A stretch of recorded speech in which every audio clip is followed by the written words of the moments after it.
Hi everyone, this is Caroline Speaks, the State of Our World on Friday, April 30th, 2021.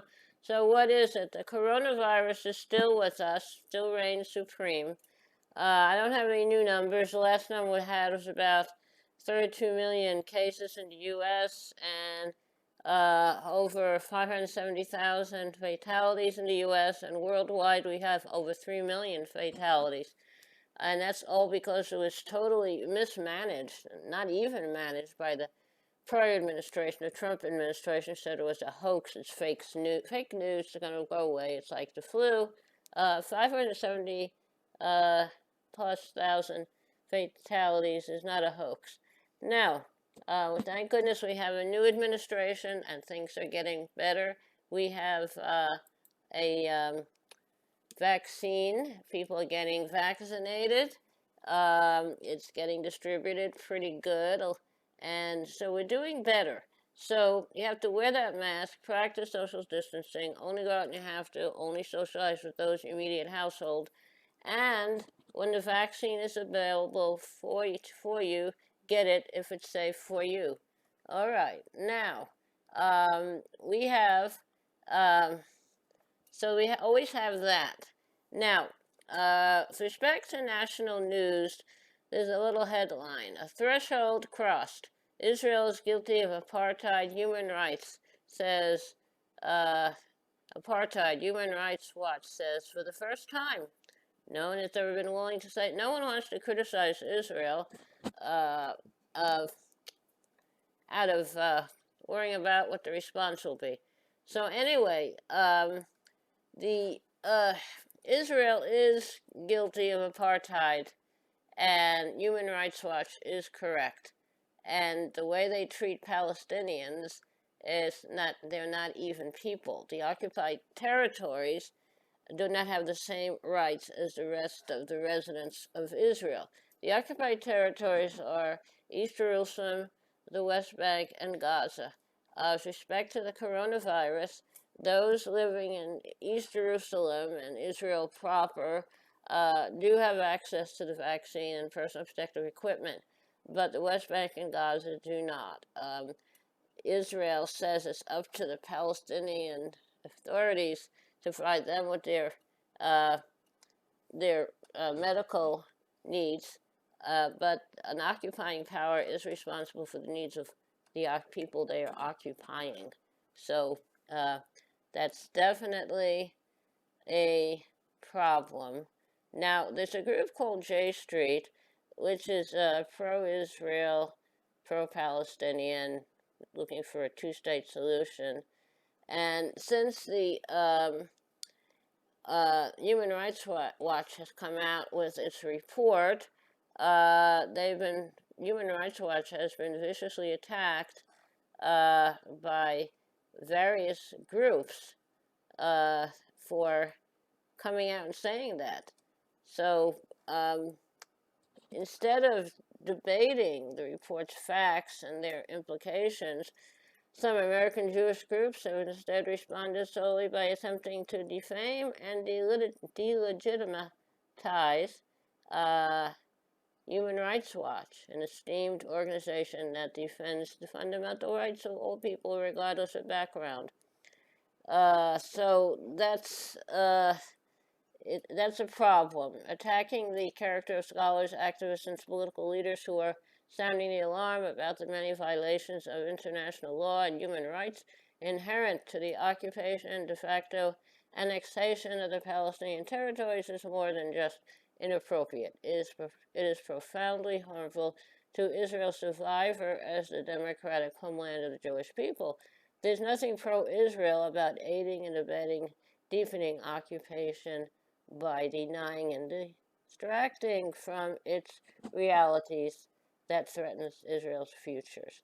So anyway, that's a major issue now, and Israel has to be willing to discuss what's going on, the world's reaction to their occupation and treatment of the Palestinians. People always complaining about anti-Semitism around the world, but the peoples of Israel and the West Bank and Gaza and East Jerusalem. Arabs and Hebrews are Semitic peoples, so when Israel discriminates against Arabs and Palestinians, they're discriminating against their own group. So anyway, I personally applaud the Human Rights Watch for coming out with this report. I hope some good will come out of it, but who knows? Now, with respect to Burma, which was a British colony, then turned over to the military after a 50-year, was a turnover to the military when the British gave it up as a colony, and then in recent times, Burma has taken back their possession. The military has taken back Burma as a kind of like a colony. And Britain, I think, is responsible. Britain had it as a colony, and they turned it over to the military when they supposedly gave Burma independence. Kind of like a misnomer. Now, there are thousands that flee into Thailand as Burmese junta launches airstrikes near the border. The Burmese military launched airstrikes against rebels from two ethnic groups, the Kachin and Karen, who have been seeking greater autonomy for decades. At least 2,000 Burmese refugees have already crossed into Thailand seeking safety. This comes after Karen rebels seized a Burmese military base near the Thai border. Meanwhile, protests against the Burmese military junta continue. Over 750 protesters have been killed since the junta seized power in February. Very bad situation, and I think the British are responsible. Okay, now, President Biden had his address to Congress a few days ago, and he vows to close private detention centers in response to Georgia protesters. So there are for-profit private detention centers and prisons in the U.S., and they should all be closed.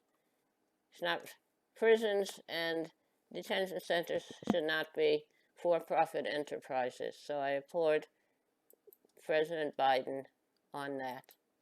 Okay.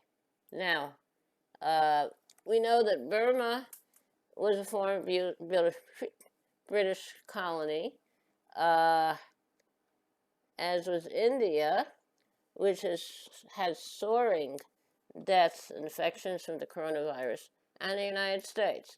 The United States was a colony of the British. Now, well, also the United States was kind of settled by the British, the French, the Dutch, the Spanish, and ended up being a British colony, was in War for Independence in 1776.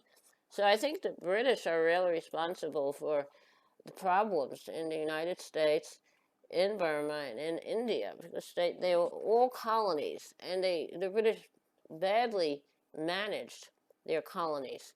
So I think they should be held accountable for all the problems that have arisen as a result of British policy and British actions. So we'll see what happens. After World War II, the British did not want to give up their colonies, so hopefully they will become more enlightened. All right, now it's time for a little music.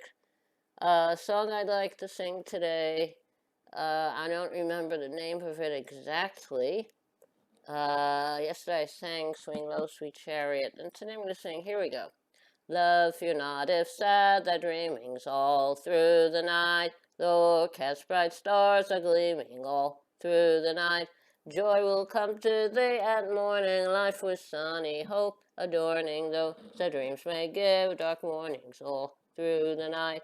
Angels watching ever round thee all through the night.